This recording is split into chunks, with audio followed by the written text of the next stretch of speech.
አንድ ነጋዴ ሁለት ተመሳሳይ ቀለበቶችን በሱቁ ለሽያጭ አቀረበ።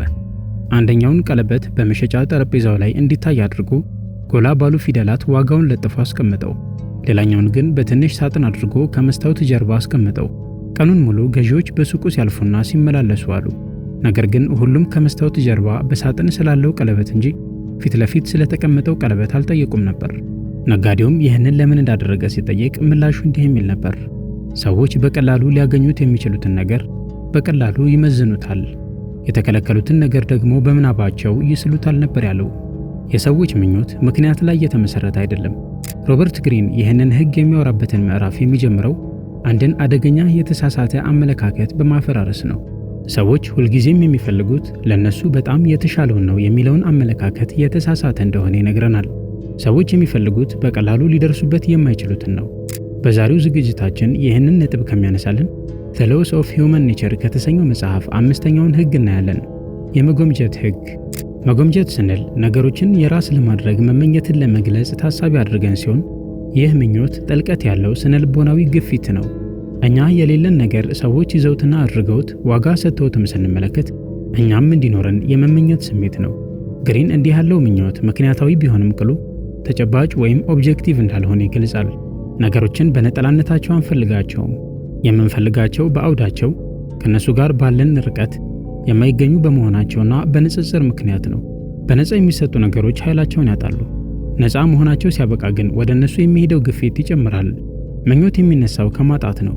በሆነውና ሊሆን ይችል በነበረ ነገር መካከል በሚፈጠር ውጥረት አማካኝነት ነው። ለዚህም ነው ሮበርት ግሪን እርካታ ምኞትን እንደሚገድል የሚነግረን። አንድን ነገር እጃችን ስናስገባው ስለ ነገሩ ያለን ምናባዊ መሰል ይፈረካከስና ከእውነታው ጋር እንገጣጠማለን። እውነታን ደግሞ በምናባችን ከምንስለው ውበትና ምቾት ያነሰ ሆኖ እናገኘዋለን። ለዚህም ነው ሰዎች አንድን ነገር ካሳኩ በኋላ ፍላጎት ማጣት የሚጀምሩት። የሚፋቀሩ ሰዎች ከተገናኙና እርግጠኛ ከሆኑ በኋላ ፍቅር የሚቀዘቅዘው፣ የተትረፈረፈ ነገር የሚያሰለቸው። ግሪን በመጽሐፉ የሚያስተዋውቀን የመጀመሪያው ጽንሰ ሐሳብ The Object of Desire የሚሰኘውና ስለምንመኘው ነገር የሚያወራበትን ሐሳብ ነው። ሰዎች ሊመኙ የሚችሉት ነገር በውስጣዊ እሴቱ አይለካም፣ የሚለካው በውክልናው ነው። ማለትም የምንመኘው ራሱን ቁስ ወይም ግለሰብ ሳይሆን የተመኘነው ነገር ላይ ያለውን ምልክት ነው። ያ ምልክት ነፃነት፣ ዕውቅና፣ ሽልማት፣ ማምለጥ፣ ደረጃ ማግኘት ወይም ሌላ ሊሆን ይችላል። ግሪን እንደሚያስረዳው ብዙ ሰዎች በሚፈልጉት ነገርና ነገሩን በመፈለጋቸው ምክንያት የሚሰማቸውን ስሜት መለየት አይችሉም። ነገሮችን መፈለግ በራሱ ብቻውን ሱስ ይሆናል። ለዚህም ነው ሰዎች ነገሮች የተሟሉላቸው ጊዜ ሲያበላሿቸው የሚታዩት። ምክንያቱም ነገሮች ሲሟሉ እነሱን ማሳደድ ያቆማሉ። የሚመኙት ነገር በሆነ ያክል መጠን ሊያገኙት የማይገባ ሆኖ መኖር አለበት። ደግሞም ጭራሽ ሊያገኙት አይገባም ሳይሆን ነገሩን ሙሉ በሙሉ በእጃቸው ማስገባት የለባቸውም ማለት ነው። ይህንን ተንተርሶ ግሪን እጅግ አስደናቂ ትምህርት ይሰጠናል። ስለ ራሳቸው ሁሉን ነገር የሚገልጹ ሰዎች የምትመኟቸውና የምትፈልጓቸው አይነት ሰው አይሆኑም። ድብቅነት በሰዎች ዘንድ ግምትና ጉጉትን ይፈጥራል። ስለ ጉዳዩ የተሟላ መረጃ ሲጠፋ ሰዎች በጠፋው መረጃ ቦታ የራሳቸውን ከእውነት የራቀ እምነት ፈጥረው ባዶ ቦታውን ይሞሉታል። እነዚህ ፈጠሮች ደግሞ በሰዎች ልብ ውስጥ ከእውነት በላይ እጅግ ኃይለኛ ናቸው። ለዚህም ነው ስለ ራሳችን ከልክ በላይ ማጋራት ተፈላጊነታችንን የሚቀንሰው። ተገማችነት ፍላጎትን ይገድላል። አዲስ ነገር የለው። እርግጠኛ የሆንበት ነገር ጉጉታችንን ያጠፈዋል። ግሪን ሰዎች የተሟሉ በመሆን ውስጥ የሰመጡ ሳይሆኑ ባለመሟላት ውስጥ የሰመጡ ስለመሆናቸው ያስተምረናል። አእምሮ በራሱ መንገድ ታሪኩን መጨረስ ይፈልጋል። ሁለተኛው የመጽሐፉ መሰረታዊ ሐሳብ ምኞትን ሊቀሰቅሱ የሚችሉ እቅዶችን እየተመለከተ ነው። ግሪን ይህንን ለማድረግ የሚያስችሉ ስነ ዘዴዎችን ከማስቀመጥ ይልቅ በሰዎች ላይ የሚታዩ ተደጋጋሚነት ያላቸው ፓተርኖችን ያስቀምጣል። ከነዚህ ውስጥ የመጀመሪያው ደግሞ መውጣት ነው።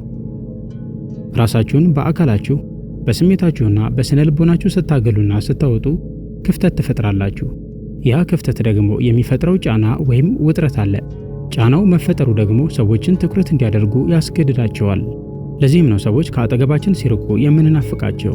ለዚህም ነው ሰዎች ትኩረት ሲያንሳቸው ትኩረትን አጥብቀው የሚፈልጉትና ዋጋ የሚሰጡት። ለዚህም ነው በየጊዜውና በተደጋጋሚ ከምናገኘው ሽልማት ይልቅ አልፎ አልፎ የምናገኛቸው ሽልማቶች የበለጠ ስሜት የሚሰጡን። ግሪን ይህንን ከቢሄቪየራል ሳይኮሎጂ ጋር ያያይዘዋል። ወጥ ካልሆነና ለመገመት ከማንችለው ነገር ጋር ያለን ቁርኝት እጅግ ከፍተኛ ነው። ሰዎች መቼና እንዴት አንድን ነገር እንደሚቀበሉ ሳያውቁ ሲቀሩ አብዛኛውን ትኩረታቸውን ይሰጡታል። እርግጠኝነት እንድንረጋጋ ያደርገናል። እርግጠኛ ያላደረገን ነገር ደግሞ ስል ያደርገናል። ሌላኛው መንገድ ደግሞ ንጽጽር መፍጠር ነው። ምኞት ንጽጽር ላይ ሲመሰረት እየተጋጋለ ይሄዳል። ሁሉም ነገር እኩል ልዩና ምርጥ ከሆነ ከምንም ነገር ጋር ልናነጻጽረው ስለማንችል የተለየ ትርጉም አይሰጠንም። ግሪን አግላይነትም የንጽጽሩ አንዱ መንገድ ነው ይላል። የተገደበ ነገሮችን የማድረግ አቅም፣ ጥቂት ቦታ ብቻ መገኘት መቻልና ግልጽ የሆኑ ገደቦችም ንጽጽር በሚለው ውስጥ ይካተታሉ። ሰዎች ከሌሎች በተለየ ሁኔታ እንደመረጥናቸው ሲሰማቸው ምኞታቸው ይግላል። ሆኖም ግሪን ብዙዎች የሚሳሳቱበትን ተቀባይነት ለማግኘት መልፋትን አስጠንቅቆ ማለፉ አልቀረም። ሁሉንም ሰው ለማስደሰት የሚለፉ ሰዎች ብዙውን ጊዜ የተረሱና የሚገባቸውን ዋጋ የማያገኙ ይሆናሉ።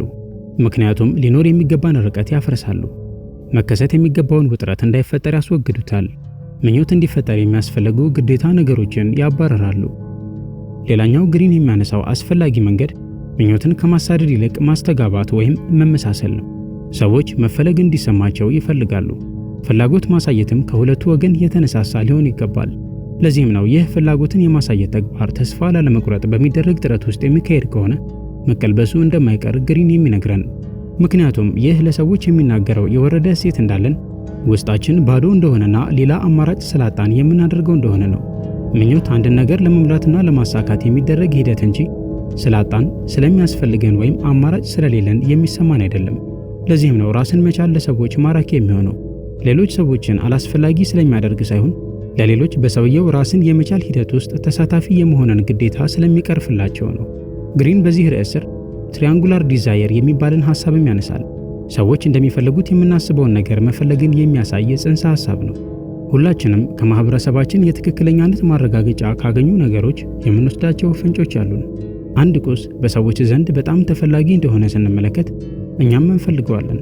ለዚህ በማሳያነት ትሬንድን መከተል፣ ፋሽንን፣ ፉክክርንና የመሳሰሉትን ማንሳት እንችላለን።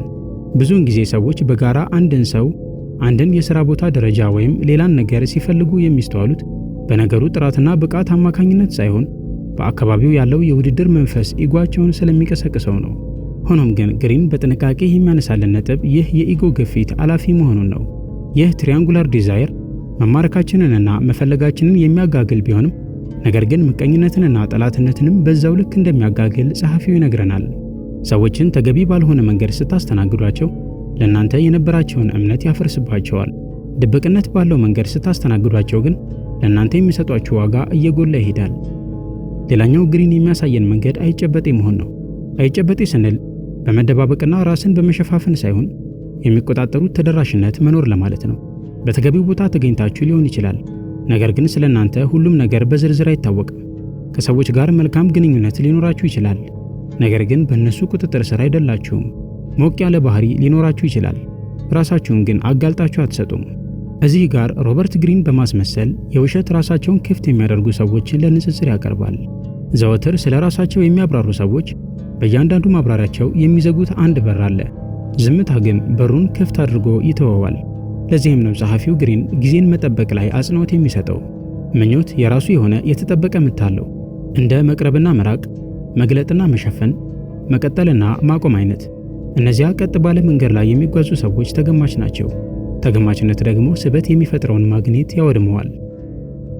ግሪን የሚያነሳው የመጨረሻው መንገድ ዘ ሰፕሪም ዲዛየር ይሰኛል። የበላዩ ምኞት። ከእያንዳንዱ የሰዎች ምኞትና ፍላጎት ስር የተኛ አንድ ታላቅ ናፍቆት አለ። ያ ናፍቆትም ሰዎች የገደቡትንና የከለሉትን አጥሮች በሙሉ በጣጥሶ የማለፍ ናፍቆት ነው ይለናል። ሰዎች እንደሚስፋፋና እንደሚበዛ የሚያስቡትን ነገር ይመኛሉ። ከአሰልቺ ድግግሞች ነፃ መውጣትን፣ አማካይ ሰው ከመሆን ማምለጥን ወይም ከአሳሪ ደንብና ሕግጋት መላቀቅን ይመኛሉ። ለዚህም ነው ጉዞ፣ ምናብን የሚጠይቁ ሥራዎች፣ ኃይልና የመሳሰሉት ለነፃነት ምልክት የሚሆኑ ድርጊቶች ታላቅ ስነልቦናዊ ክብደት ያላቸው። ልንመኛቸው የምንችላቸው ነገሮች ብዙውን ጊዜ እንደ መግቢያ በር ያገለግላሉ። ስለ ሌላኛው ማንነታችን የሚያወሩትና የሚናገሩት ቋንቋ አለ። ሮበርት ግሪን ሰዎች አንድን ነገር በከፍተኛ መጠን ሲመኙ የሚመኙት በዛ ምኞት ውስጥ አልፈው ምን አይነት ሰው ሊሆኑ እንደሚችሉ በማሰብ ነው ይለናል። ለዚህም ነው ምኞት እጅግ ግለሰባዊ የሚሆነው። ሁለት ሰዎች ተመሳሳይ የሆነ ነገር ፍጹም ለተለያዩ ምክንያቶች ሊፈልጉ ይችላሉ። አንዱ ማምለጥና ነፃ መውጣትን ቢፈልግ፣ አንዱ ተቀባይነት ማግኘትን ወይም በነገሩ ላይ ተቆጣጣሪ ለመሆን ሲሉ ሊመኙ ይችላሉ። ለዚህም ነው ታላቁና የበላዩ ምኞት አንድን ነገር የራስ ለማድረግ ሳይሆን ራስን ማሻገር ላይ ያተኮረ የሆነው። ግሪን ሰዎች ይህንን መረዳት ሳይችሉ ሲቀሩ ጥልቀት ባለው ነገር ፋንታ ከላይ በሚያዩት ነገር ይታለላሉ ይላል። ለምሳሌም ዕቃው የሚሰጠውን ትርጉም መሸጥ ሲገባቸው ዕቃውን ብቻ ይሸጣሉ። ከፍታና የበላይነትን ከማቅረብ ይልቅ መዳረሻን ወይም አክሰስን ያቀርባሉ። ሰዎች የሚመኙት ሰው መሆን ከፈለጋችሁ ከእናንተ በላይ የሆነ ነገር ወክላችሁ መቅረብ ይገባችኋል። እያስመሰላችሁ ሳይሆን ራሳችሁን ብቁ አድርጋችሁ። ድርጊቶቻችሁ፣ ቀይ መስመሮቻችሁ፣ እሴቶቻችሁና አንድ ቦታ ላይ መገኘታችሁ የግድ ወደ አንድ አቅጣጫ ጠቋሚ መሆን አለባቸው። ሰዎች በሆነ አቅጣጫ እየተጓዙ ባሉ ሰዎች ይማረካሉ። ሮበርት ግሪን አምስተኛውን ሕግ ያወራበትን ይህንን ምዕራፍ የሚዘጋው በማስጠንቀቂያ ነው። ምኞትን የሚያሳድዱ ሰዎች ይቀለብሱታል። ሊቆጣጠሩት የሚፈልጉ ሰዎች ወፍራም ረሃባቸውን ያጋልጣሉ ይለናል። በጣም ምርጡና አደገኛው ሳቢነት የሚገኘው በተዘዋዋሪ መንገድ ነው። የራሳችሁን ግዛት ትገነባላችሁ። ጥልቀት ያለው ሰው ትሆናላችሁ። ሚስጥራዊነትን ትማራላችሁ። የራሳችሁን ገደቦችና ቀይ መስመሮች ታከብራላችሁ። በዚህ ጊዜ በዙሪያችሁ የሰዎች ምኞት ሲቀሰቀስ ይሰማችኋል። ይህ የሚሆነው እንዲሁን ስላዘዛችሁት አይደለም፣ ነገር ግን በዙሪያችሁ የሚያድግበትን በቂ ስፍራ መስጠት ስለቻላችሁ ነው። መጎምጀት ከሰዎች ተፈጥሮ ልናስወግደው የምንችለው ነገር አይደለም። አንዴ ከተረዳነው ደግሞ ግራ ሳንጋባ፣ ሳንወዛገብ፣ ራሳችንን ሳንሸውድና የተስፋ መቁረጥ ስሜት ሳይሰማን ልንመረምረው እንችላለን። ሰዎች እንዲፈልጓችሁ በመጠየቅ ተፈላጊ ሰው መሆን አትችሉም። ሰዎች የሚመኙት አይነት ሰው የምትሆኑት ውስጣችሁ ባለው እሴት የማትተኩ ሰው በመሆን ነው። የሕግ 5 ታላቁ ኃይልም ይህ ነው። የተከበራችሁ የሰው መንገድ ተከታታዮቻችን እንደወደዳችሁትና ጠቃሚ ትምህርት እንዳገኛችሁበት ተስፋ እያደረግንና በሚቀጥለው ክፍል ሕግ 6ን ይዘንላችሁ እንደምንቀርብ ቃል እየገባን ከወዲሁ እንሰናበታችኋለን። በያላችሁበት ሰላማችሁ ይብዛ።